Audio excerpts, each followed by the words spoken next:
사랑하는 여러분, 오늘 우리가 함께 나눌 이야기는 하나님께서 우리 각자에게 주신 아주 특별한 선물에 관한 것입니다. 우리는 이것을 은사라고 부릅니다. 이 귀한 말씀을 듣기 전에 만약 오늘 내용이 여러분의 마음에 울림을 준다면 이 영상을 공유하며 하나님의 은혜를 나누는 통로가 되어주시길 바랍니다. 또한 구독을 통해 저희와 함께 믿음의 공동체를 더욱 풍성하게 만들어갈 수 있습니다. 이 말씀을 듣는 모든 분들의 삶에 주님의 평안이 가득하기를 기도합니다. 우리 삶의 모든 것은 궁극적으로 하나님께서 주신 선물입니다. 하지만 오해하지 마십시오. 제가 여러분의 은사가 저절로 자라난다고 말하는 것이 아닙니다. 그 은사를 발전시키기 위해 아무 노력도 하지 않아도 된다는 뜻도 아닙니다. 제가 강조하고 싶은 것은 하나님께서 이미 여러분에게 특별한 재능, 즉 은사를 주셨다는 사실입니다. 그리고 때로는 그 사실 안에서 잠잠히 머물며 하나님이 나에게 무엇을 주셨는지 발견하고 그 안에서 평안을 누리는 시간이 필요합니다. 우리 중 그 누구도 모든 것을 잘하는 사람은 없습니다. 사실 저는 살아오면서 모든 분야에서 뛰어난 사람을 단 한 명도 만나보지 못했습니다. 아무리 재능이 뛰어난 사람이라도 들여다보면 평균 이하의 실력을 가진 분야가 반드시 있기 마련입니다. 물론 어떤 사람들은 정말 믿기지 않을 정도의 강점을 가지고 있기도 합니다. 하지만 동시에 우리 모두에게는 상상할 수 없는 약점 또한 존재합니다. 자신에게 맞지 않는 영역에 놓이면 누구나 우스꽝스러워 보일 수 있는 것이죠. 마치 하늘은 한 사람에게 모든 재주를 주지 않는다는 우리 옛말처럼 말입니다. 이제 성경 말씀을 통해 하나님께서 주시는 은사에 대해 더 깊이 들어가 보겠습니다. 우리가 꼭 기억해야 할 점은 하나님께서 은사를 주시고 그 은사가 우리 삶에서 나타날 때 그것이 항상 우리가 이해하거나 통제할 수 있는 방식으로 드러나지는 않는다는 것입니다. 지금부터 제가 고린도전서 12장 27절 이하의 말씀을 읽어드리겠습니다. 어떤 구절은 마음에 드실 수도 있고 어떤 구절은 조금 불편하게 느껴지실 수도 있을 겁니다. 그저 성령께서 친히 말씀하시도록 마음을 열어주시길 바랍니다. 여러분은 그리스도의 몸이며 한 사람 한 사람은 그 몸의 지체입니다. 하나님께서는 교회 안에 몇몇 직분을 세우셨습니다. 첫째는 사도요, 둘째는 예언자요, 셋째는 교사요, 그 다음은 기적을 행하는 사람이요, 그 다음은 병 고치는 은사를 받은 사람이요, 남을 돕는 사람이요, 다스리는 사람이요, 여러 가지 방언으로 말하는 사람입니다. 여기서 잠시 멈춰볼까요? 병 고치는 은사와 남을 돕는 은사, 그리고 다스리는 행정의 은사와 여러 방언의 은사가 나란히 언급되는 것이 흥미롭지 않습니까? 계속 읽어보겠습니다. 모두가 사도이겠습니까? 모두가 예언자이겠습니까? 모두가 교사이겠습니까? 모두가 기적을 행하는 사람이겠습니까? 모두가 병 고치는 은사를 받았겠습니까? 모두가 방언으로 말하겠습니까? 모두가 통역하겠습니까? 여러분은 더 큰 은사를 열심히 구하십시오. 이 질문들은 수사적인 질문입니다. 정답은 이미 정해져 있죠. 아니요입니다. 모두가 예언자입니까? 아닙니다. 모두가 교사입니까? 아닙니다. 모두가 방언으로 말합니까? 아닙니다. 어느 누구도 모든 은사를 다 받지는 못합니다.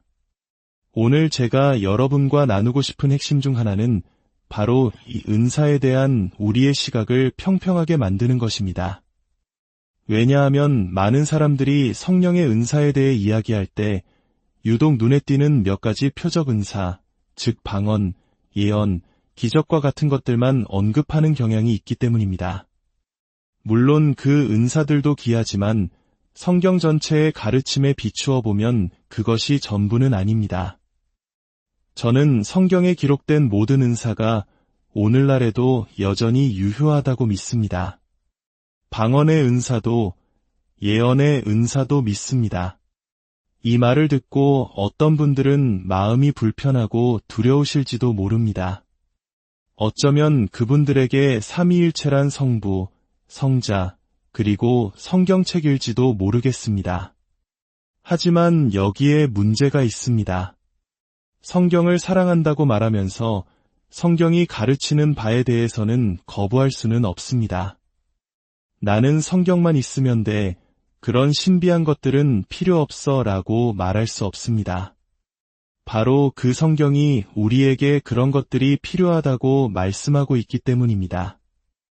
예수님을 따른다는 것은 때로는 세상의 논리로는 이상하게 보일 수 있는 길을 걷는 것입니다. 모든 것을 아시고 모든 곳에 계시는 하나님의 영이 우리 안에 계시는데 어떻게 우리 삶의 때때로 기이하고 놀라운 일이 일어나지 않을 수 있겠습니까? 신앙은 수학 공식이 아닙니다. 물론 하나님은 질서의 하나님이시기도 합니다. 하지만 어떤 분들은 신비로운 현상에 대한 두려움 때문에 성경 뒤에 숨어서 그런 것들은 존재하지 않아 혹은 중요하지 않아 라고 말하며 애써 외면하려 합니다.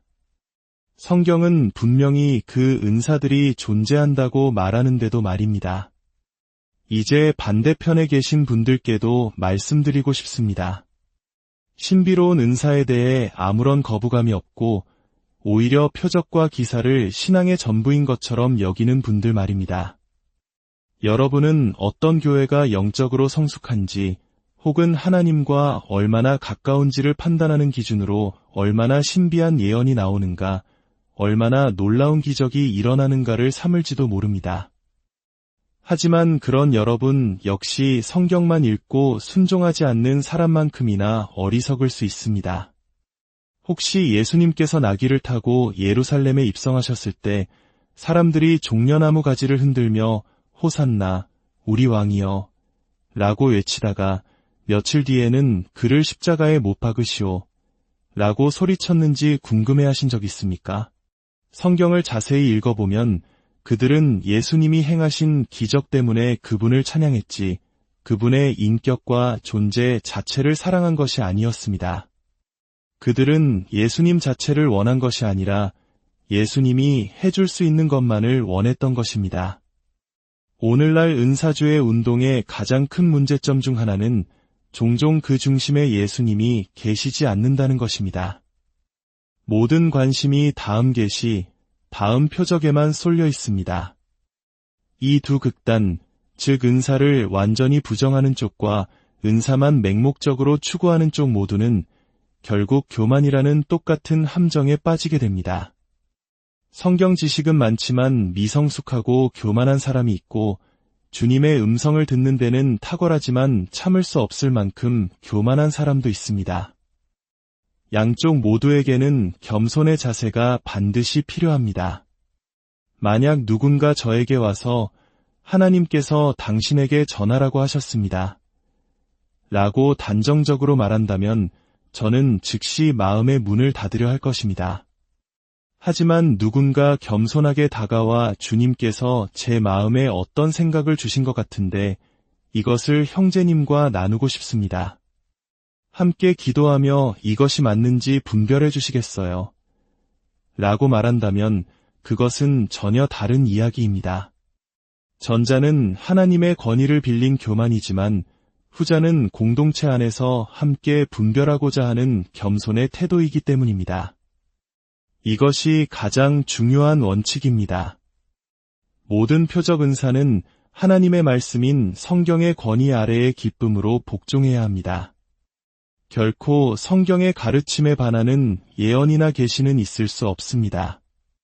만약 누군가 성경과 다른 내용을 하나님의 뜻이라고 말한다면 그는 거짓말을 하는 것입니다.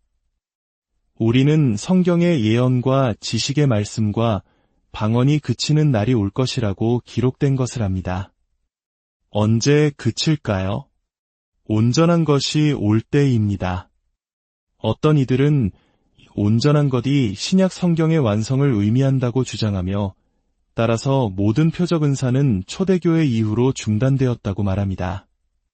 하지만 바로 다음 구절은 이렇게 말합니다. 온전한 것이 올 때에는 우리가 지금은 거울로 보는 것 같이 희미하나 그때에는 얼굴과 얼굴을 대하여 볼 것이요. 지금은 내가 부분적으로 아나 그때에는 주께서 나를 아신 것 같이 내가 온전히 알리라. 저는 성경을 가지고 있지만 하나님께서 저를 아시는 것처럼 제가 하나님을 온전히 안다고 감히 말할 수 없습니다. 여러분 중에 지금 희미하게 보지 않고 모든 것을 완벽하게 안다고 고백할 수 있는 분이 있습니까? 아마 없을 것입니다. 우리는 여전히 믿음과 신뢰의 여정 가운데 있습니다. 예언도, 지식의 말씀도, 방언도, 꿈도 더 이상 필요 없는 날이 올 것입니다. 그날은 바로 온전하신 분, 우리 주 예수 그리스도께서 다시 오시는 날입니다. 그날까지 이 모든 은사들은 하나님의 백성을 위해 여전히 살아있고 역사합니다. 그래서 저는 은사에 대한 우리의 시각을 넓히고 평평하게 만들고 싶습니다. 은사는 단지 4가지 표적 은사보다 훨씬 더 많기 때문입니다. 지난 수십 년간 설교하면서 단 한 사람도 저에게 와서 나눔의 은사에 대해 더 많이 설교하지 않느냐고 불평한 적이 없습니다. 하지만 성경은 분명히 나누어 주는 것을 은사라고 말합니다. 하나님께서 주신 것을 기쁨으로 나누는데 탁월한 재능을 가진 분들이 있습니다. 그것은 기적만큼이나 놀라운 성령의 선물입니다. 아무도 대접하는 은사에 대해 더 많이 가르쳐달라고 요구하지 않습니다. 아무도 우리 교회가 얼마나 성도들을 잘 섬기는지 혹은 얼마나 복음을 잘 전하는지를 가지고 교회의 영적 성숙도를 판단하려 하지 않습니다. 하지만 예배가 얼마나 감정적인지 어떤 예언적인 말이 선포되었는지를 기준으로 교회의 건강을 판단하려는 사람들은 있습니다. 이것이 바로 우리가 아름답고 성경적인 균형을 잃고 이상한 길로 빠지는 방식입니다. 모든 은사를 추구하는 동기는 무엇이어야 할까요? 성경은 더 큰 은사를 사모하라고 말한 뒤 곧바로 이렇게 덧붙입니다. 내가 또한 가장 좋은 길을 너희에게 보이리라. 그리고 이어지는 고린도전서 13장은 사랑에 대해 노래합니다. 내가 사람의 방언과 천사의 말을 할지라도 사랑이 없으면 소리나는 구리와 울리는 꽹과리가 되고 내가 예언하는 능력이 있어 모든 비밀과 모든 지식을 알고 또 산을 옮길 만한 모든 믿음이 있을지라도 사랑이 없으면 내가 아무것도 아니요 내가 내게 있는 모든 것으로 구제하고 또 내 몸을 불사르게 내줄지라도 사랑이 없으면 내게 아무 유익이 없느니라. 결국 우리가 은사를 추구하고 그 안에서 성숙해지는 것은 우리 자신을 위한 것이 아닙니다. 그것은 오직 예수님을 향한 사랑과 그분의 몸된 교회를 향한 사랑 때문이어야 합니다. 그리스도께서 우리에게 부어주신 은사는 사랑 안에서 교회를 세우기 위해 주어진 것입니다. 그렇다면 목사님, 저는 제 은사가 무엇인지 전혀 모르겠습니다. 라고 말하는 분은 어떻게 해야 할까요? 자신의 은사를 발견하는 것은 공동체 프로젝트입니다. 이 말이 무슨 뜻인지 아시겠습니까? 우리는 혼자서는 자신의 은사를 제대로 알기 어렵습니다. 우리는 함께 삶을 나누고 서로를 섬기는 과정 속에서 자신의 은사를 발견하게 됩니다. 공동체 안에서 함께 살아갈 때 다른 지체들이 우리의 모습을 보고 형제님은 이런 부분에 정말 재능이 있으시네요. 혹은 자매님의 기도를 받을 때 정말 큰 위로를 받았습니다. 라고 말해줄 수 있습니다. 다른 사람과 대화하다가 자연스럽게 성경 말씀을 인용하며 가르치는 자신의 모습을 발견하고 나에게 가르치는 은사가 있을지도 모르겠다고 깨닫게 됩니다. 이것이 바로 여러분이 공동체로부터 고립되어 단지 예배에 참석만 하고 소속되지 않을수록 자신의 은사를 발견하고 그것을 통해 그리스도의 몸을 섬기는 것이 거의 불가능해지는 이유입니다. 은사를 발견하는 것은 공동체와 함께 걷는 여정입니다. 서로를 격려하고 서로 안에서 하나님이 심어두신 보물을 발견해주는 과정입니다. 여러분 각자에게 주신 고유한 선물을 발견하고 그 선물을 사랑 안에서 사용하여 하나님의 교회를 아름답게 세워나가는 저와 여러분이 되기를 주님의